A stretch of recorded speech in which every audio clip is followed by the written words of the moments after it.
Hey, friends, it's Michael Kingswood, and we are diving deep because it's that time of day, and I love you guys and want you to be happy. So here I am, as well you would expect me to be because it's 2 o'clock. So a bunch of cool stuff happened since we talked yesterday. The title of this is Poker and Lifting, and that pretty much sums up what I got to talk about. But first of all, do have to point out that we have a puppy sighting here this morning. Being kind of lazy, but that's okay because she went to the dog park not long ago. Got to run and play, and that was always fun. The I did some driving this morning, so I didn't drive at all last night.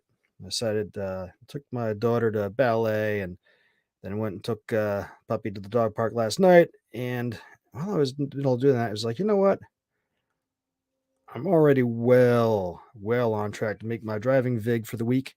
So I think I'm gonna play poker tonight. So I went and picked the daughter back up from ballet, dropped her off, came home, had a quick dinner, said bye bye to the puppy, told her to be good, and went to play poker. Um, this morning, did do some driving with her, and it was it was kind of fun because I got up late because uh, late compared to normal these days. Got up at like 6 something. Normally these days getting on the road between 4 and 5, just because you make money quick that way. But since I'm gonna be out late tonight because it's Friday night, I stayed good, made it a later morning. But yeah, one thing Uber came out with recently was an Uber Pet option where drivers can say, "Yes, we're open to taking pets," and you get a little bonus, a little extra fare if any ride that you let somebody bring their pets on. So Sen Bomber, since puppy, since Freya's all pretty much always coming along with me, I was like, well, it's only fair that I let other people take their pets too. But this morning was the first time that had an Uber Pet thing, picking up from an older folks facility up in Carlsbad, actually, which is a good ways north of town. I got sent up there a couple of long rides, which is always nice. And out comes this older lady with her dog, and she comes up and is like, "Well, this is gonna be interesting." And she looks at Freya and is like, "Yeah, this is gonna be cool," because her dog's young and Freya's young, and so Freya's leashed into the front seat, and her dog's in the back seat, and they're kind of nuzzling and doing puppy stuff the across the front and back on the way back, and they're having fun, and me and her are having fun, and it was kind of a cool thing. And we got to chit chat, and I told her about how Freya had eaten a couple of my Bibles, and she thought that was funny. And she's like, "Yeah, well, I'm a born again Jew, so I can relate to that." I'm like, "Born again Jew? I don't understand what that means because I had never heard that term before."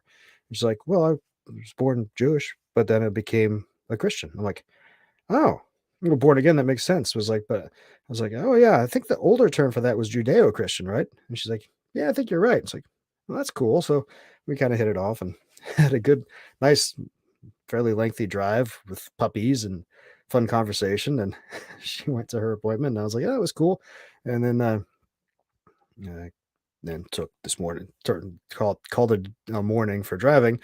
Went back to the dog park and came back home to uh, have a quick bite to eat, and then got into my garage gym for the first time in a long time.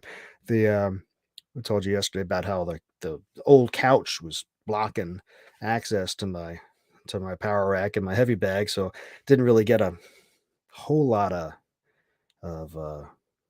up, had no room to go in there the last month or so. But even before then, when puppy was new and very young and very small, um, and was completely intolerant of not being around me at all. Um, I kind of didn't go in there for a while because I wasn't sure how she would react. Because my garage, there's no my garage has an external access, but no internal access from the rest of the house. So I would have to. She couldn't come out there because otherwise there'd be no way to stop her from maybe running off into the rest of the neighborhood. Now, uh, nowadays, I'm pretty sure she wouldn't run off very far, but at the same time, she would be roaming, and I'm lifting weights, and she could get hurt, and so So today we shortened. It was the first time doing that with her, and I have a little gate separating my main entrance of the house to the garage entrance. And so she's sitting there kind of whining, looking through the gate as I'm in the garage. I'm waving and lifting, and she she she wasn't too happy, but it worked out. And I gave her some treats, and she tolerated it well enough. I'm sure we'll get used to it as we go on. But I kept this workout to light weights and short. Only did squats and bench press today, and much lighter than I normally go. I was only doing 225 on the squat and 165 on the bench, which is significantly lower than my workout weights when I am at optimal in the groove. But this is the first time at it in a while. So I didn't want to push too hard, and no doubt in fact, I'm already kind of feeling it in my legs because it's been a while. So, well, we'll plan to take the weekend off to just ease back in and then recommence in vigor on Monday. But it's interesting, one of the things I have VA disability ratings on is my shoulder, because I jacked it up in the Navy when I was doing overhead presses one time, and I have an ongoing impingement in that shoulder, and always have some limited motion, but especially if it gets aggravated. And puppy has caused aggravation to it, because when I was first getting when she was first doing co-piloting in the car, it wasn't yeah, she was little and not really a big deal, but she would kind of want to go in the back, and I'd have to wrestle it up forward. But as she got bigger, it became harder to keep her from going to the back if riders didn't want her to, and wrestling it forward, awkward angle, and I was like, son of a gun, my shoulders, oh man. And until finally a month and a half ago, we started our formal training with our trainer, and he's like, hey, dude, close the door on the leash, and she can't move out of that seat. I'm like, duh. Hey, I guess I'm not as smart as I thought. Of course, this guy's been training dogs forever, but it's like the most obvious solution. So now I don't have to worry about that with jacking my shoulder up, but my shoulder is still, sore from the re-impingement that she's done. And doing benches today, I was like, oh yeah, I'm feeling that a bit, but not hard, uh, not in such a way that would be detrimental to doing the lift. But it's like, yeah, good thing I'm going light today, and going to ease back into it. So that was good today. But last night was awesome.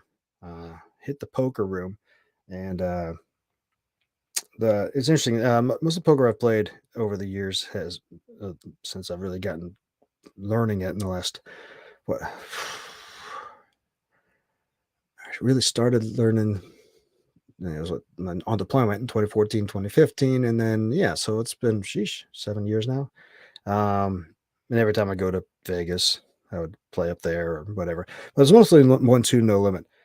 Just mostly because um, I have the impression that higher skilled people play at higher stakes. I'm sure that's not really true. I'm sure there's a wide range of skill levels all throughout all the stake ranges, but uh, I didn't want to blow through a lot of money before I would really know what I was doing. Also, limited amount of money I was willing to spend on it. I've done 1-3 in Bellagio a few times and always did well at that. But here at the poker room that I go to here, they have 2-3 no limit and 5-5 no limit. So at first I was like, oh geez, a little. The big blind stake is the same as Bellagio, but small blinds lower. Is the plot or the pot's going to be out of hand for what I'm comfortable with? Turns out no.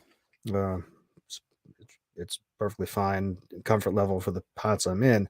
Um, and you could tell there's regulars and some guys who are fairly pro at it, but there's also a wide range of people who go in there. And last night was no different.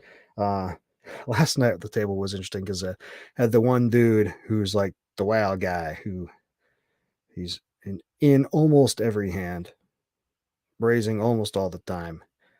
And you know, it didn't seem to care what he had. So it was hard to tell, to really get an idea of what he was playing, what he had. So dude like that, I think the when a guy's playing loose and loose like that. I think the general rule of thumb is you should loosen up your game too to accommodate him. But at least at first, I wasn't sure, uh, you know, if what he was up to. And I tend to like to play tight anyway, just because no odds. but but but this dude's going around just winning a lot of money at first, and the guy next to me is like, "Yeah, it's not gonna last. It'll work a while for him, but sooner or later he'll lose it all. Just watch." I'm like, "Yeah, I know," but I'm waiting for my hand, and so was he. And it's interesting because I ended up busting the guy who I was talking to about this dude because in two hands because I think I got into it with the wild guy maybe twice, and both times I ended up not going to showdown with him just because the flop didn't hit me or whatever. But um, it's funny because I think it was almost two full rounds before I got any hands that was even worth going in. I had ended up having what ace something of diamonds, and it's like, okay, hey, we'll try for this. And flop comes out. There's one diamond and a bunch of other things, and the guy next to me I check. Everybody else checks around. I was like, all right, well, cool. If somebody had bet, I would have folded because it missed me aside from that. But another diamond comes on the turn, and the guy next to me bets. I'm like, all right, well, I got a flush draw. Let's see what happens. Call, and everybody else folds, and then uh, the river comes out, and hey, look at it, it's another diamond. I made my flush. And the guy next to me thinks about it, and he bets, and bets like 45. No, I don't think I raised him. Did I raise him? I don't remember if I raised him or not. No, I bet 45. And he thought about it. He called and he's like, "Well, you're sarcastically, your flush is good." And I showed the flush. And he was like, "Son of a bitch, never, son of a bitch." And then a few hands later, I got a bunch of low pocket pairs all night, but the first ones I got were uh, pocket fives, and so I do my standard 2-3. If I'm raising, I'm raising to 12, right? So, and I don't remember the exact betting thing, but a five comes out on the flop, and I'm like, okay, I've got my set. This is good. And this other dude's betting, and no, the five doesn't come. It was like a seven, and something else, something seven, and then I'll think of another hand later. Uh, so it's all low cards. So dude bet next to me bets, and I call, and there's a pair comes on the board, pairs up, and it's on by the turn, and then dude bets turn. And I'm like, all right, well, I may still have it, so I bet again. And wouldn't you know it, a five comes on the river, so now I've got a full house. And the dude who was same guy, he's thinking, and he bets big. Now I go all in. He's like, son of a bitch. And he calls. And I show him my boat. And he's like, damn it, son of a bitch. This dealer always deals somebody boats. And this dealer always gives people boats on the river. And after I'm taking all his chips, and I'm like, sorry, dude. He's like, it's not your fault. It's the dealer's fault. He just talks away mad. And everybody else is just sort of laughing. I'm like, and dude across the way, he looks over. He's like, oh, you took all his chips? I'm like, yeah, the boat. He's like, well, okay, well, so so I looked down, and I started out with $300 and looked down, and I've got almost $100 in front of me. I'm like, nice, this is good. Maybe I should leave now. Keep in mind, I've been there for less than an hour at this point, but I figure stick around for a little while longer and play some more. And I got into a few hands, and I won a couple with some semi bluffs, and then started looting. Started just going in, but flops miss me, going in, flops miss me, and I'm going down and down, down. I'm back down to from over 800. I'm down to just over 600. I'm like, okay, well, I'm still up almost 300. I'm good. Maybe I'll do a couple more hands and I'll go home fine. And then I get sixes. Another dude across the way. So I raised to 12. The other dude raises it to 35 or something. And I was like, oh, I've got a pair. I'll stick around. Call him. And wouldn't you know, a six comes on the flop. So I made my set. I'm like, yes.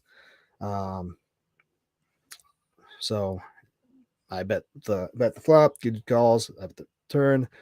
I think I bet he had raised it 35, so I made it 40 on the flop. Calls, and the turn is like a seven.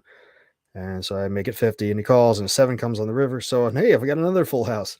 And Made it 100 and dude folds. So I was like, okay, well, maybe if I'd bet less, he might have called. But regardless, I bet all the stuff, take all the chips over, and look at that. I'm almost at $800. Sweet. Um, and at this point, I'm thinking, okay, I'm just about done. A couple hands later, I went and got my chip racks and left and cashed out at $787. So I made $487 in a bit under 3 hours. So that was pretty awesome. So now in the last month and a half, that means it's been 5 sessions, 4 of which were profitable, and about $1,300 total profit, which makes me think, man, as well as poker's going on lately, I definitely need to do this more. Integrate that into my cash flow thing. Because now, based on last night's winnings, I've already made my cash flow vig for the week more than if you add in the driving I did this morning, I'm already over. So I could not drive tonight or tomorrow at all and be square, but I'm gonna because no reason not to. But it's making me thinking about definitely increasing poker, which means I'm going to need to do more record keeping of time start and time stop, and how much you make when and where, because at least theoretically you're supposed to pay taxes on this stuff. But also if I include it in my overall self-employment income for things like mortgages and stuff like that, need to have records. So, and when I fully get everything fully incorporated into my massive overall corporate entity of me, let's figure out how to integrate that into overall corporate cash flow too. But anyway, so it's good to feels good, man. Feels good to be doing well the poker table. I've always done okay. I mean, except for the first deployment where I was just learning, I'm pretty much over the years win more than I lost, but man, I'm doing real well lately. So hey, I'm just gonna go with it. That's fun. So yeah, it's been a good 24 hours since last we spoke.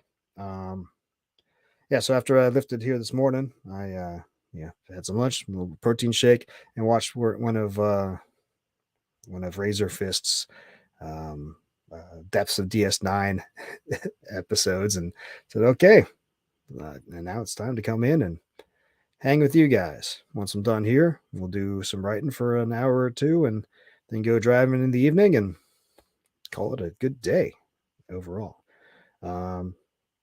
Funny thing about Freya last night while I was playing poker, I come home and she sees me and she starts slinking upstairs. I'm like, oh, you did something.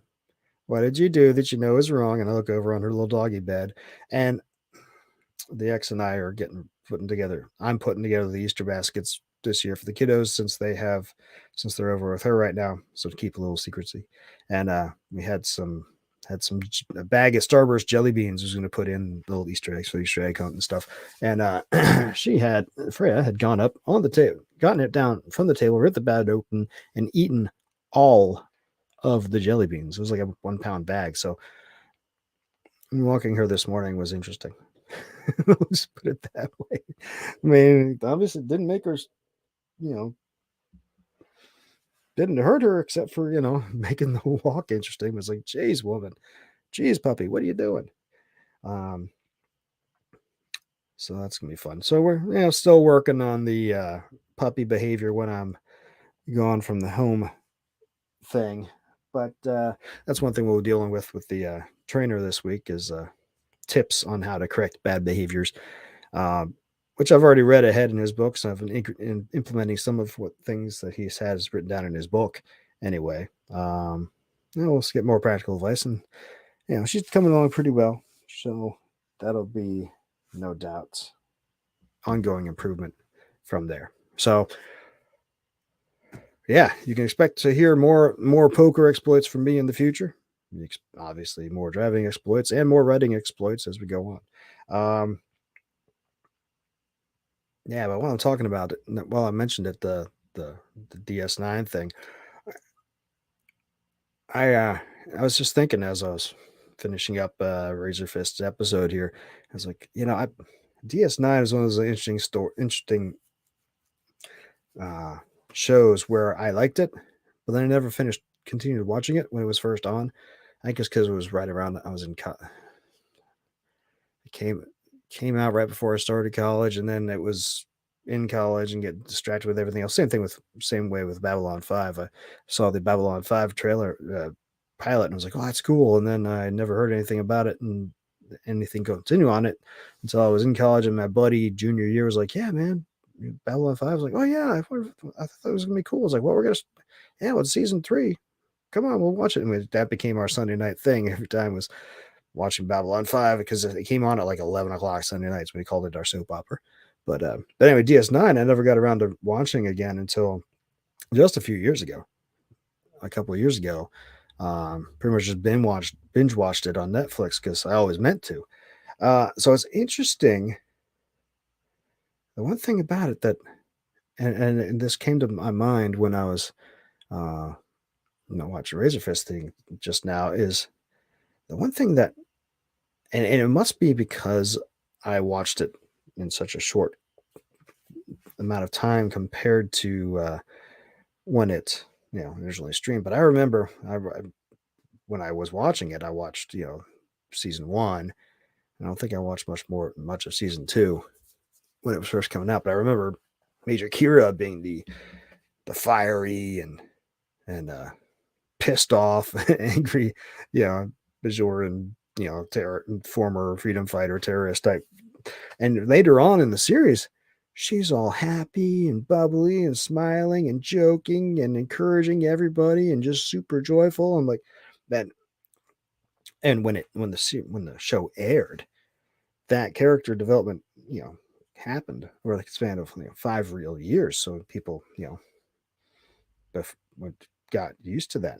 Well, 7 real years, but she got all bubbly by like season 3 or 4. But when I binged watched it all in like a month, it was weird because I'm into seasons 4 and 5 and 6, and every time she comes on, does her bubbly, joyful thing, I'm like, this is this Kira? Because it's not the Major Kira. Because or when she became Colonel at something later on too. But just like it's because that character development happened so fast when you binge watch it that it didn't fully sink in with me. Plus, I had the idea of that character from way back in the early 90s when I first watched season one, and that was it. So I had this deeply ingrained notion of the character that since I watched it so quick, the character development when I binge watched it happened so quickly in my time frame that it, it was a little jolting to me of how she changed, and uh, and it's completely understandable change, right? Yeah, she got past the kicked the occupation out.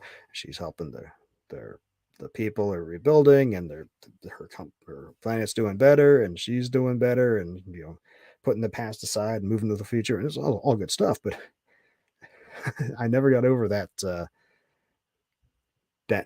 weird change in persona. Even not weird, that change in persona, however justified and however well done it was, and it was. It's just that's a weird thing with me with that show. Anyway, I've been babbling for almost 25 minutes now, and I think I'm going to sign off and do some writing.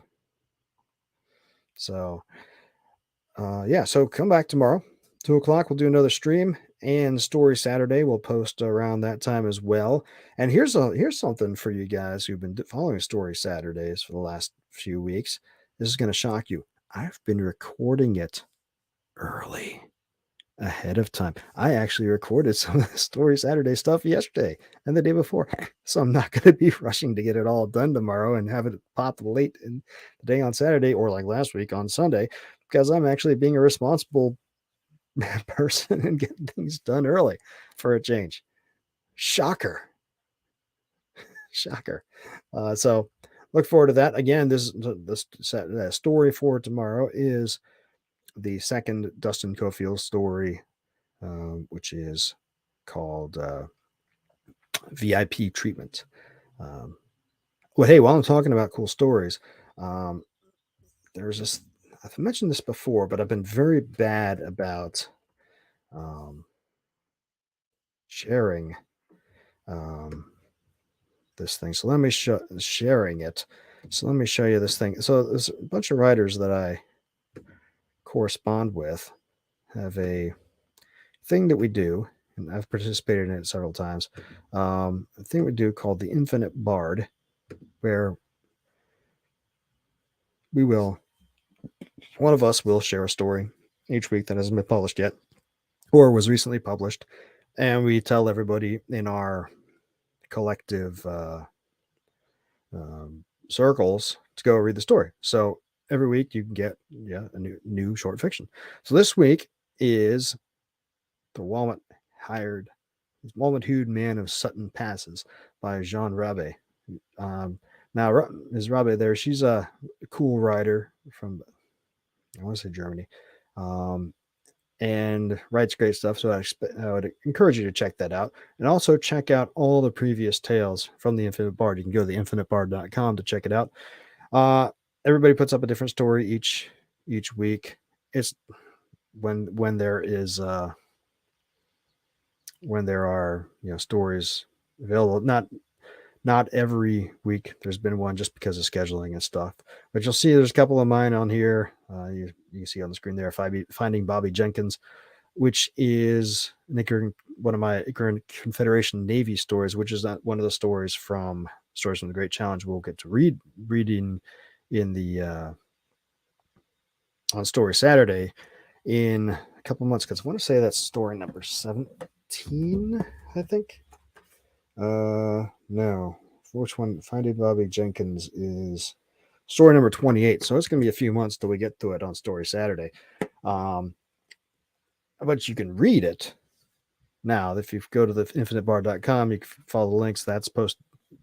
All of my stories that have been on there are on my website, and everybody else's stories that are on there are on their sites too. And they don't take them down. I don't think we're supposed to take them down. I haven't. But you can see there's lots and lots of cool stories here you can read, and get introduced to some other new authors that you may not have known about. So the stories for this thing post on Wednesdays. As I said, I've been very bad about sharing it, but I'm going to endeavor to do better in the future. You can see a couple more of mine there. I've provided stories for this many times I've been doing this for a couple of years now. Just because I had stories available and they needed them. So I will be sharing some more stories of mine through the Infinite Bard in the near future as well. So whether it's me that you want to read or one of these other cool authors, go by the Infinite Bard every week, infinitebard.com, and then you can go read some good fiction for free and have some fun. Okay, so that's it. I'll see you tomorrow at 2:00. Between now and then, go by michaelkingswood.com/store. There you can get all my books, whatever format you want. You can also go to Amazon, Barnes & Noble, Kobo, Google Play, all the other things, and get them through the retailers. But then the retailers take a cut, and we don't have a direct relationship. I get more profit if you come straight to me, and we can, you don't have to worry about giving money to a retailer you might not like, or maybe you like the retailer, but you'd rather I get the maximum profit because I'm a writer that you like and want to support more. Well, then it comes straight to me. You can also go to my site, you sign up for the newsletter for new releases and other news and stuff, or you can become a member of the site and just throw a few bucks a month to support the podcasting, writing, and streaming endeavors, and you get some goodies and discount codes and stuff for doing that. Or just come back here tomorrow. Whatever you want to do. Thanks for watching in and listening in. Make sure, if you're not subscribed to my channels, whichever one you're listening to, make sure you do that. Tell all your buddies about what we're doing around here and how cool it is, and I will appreciate it. I'll talk to you tomorrow. Until then, don't do anything I wouldn't do.